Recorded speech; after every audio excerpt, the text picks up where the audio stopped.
Hi guys, I'm Mario and today we're going to talk about how to create labels in Gmail and why you need them.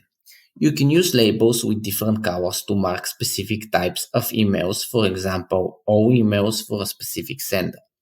Check out the video description if you're interested in website hosting, marketing, and other business related topics. You won't regret. So, anyway, we open Gmail. Here we select the wheel at the top right. Now see all settings. Now we select labels and scroll down. At the bottom there is create new label. We tap on that. Select a name. Here we can choose a parent folder. So we can even choose already created label as a parent folder. I won't do that. And just tap on create. To change the label color, just go to the label. There's three dots. We tap on them. And here, label color. Choose whatever you want.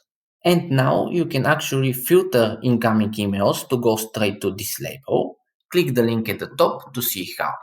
If you like this video, give it a like and subscribe to see more. Thanks for watching.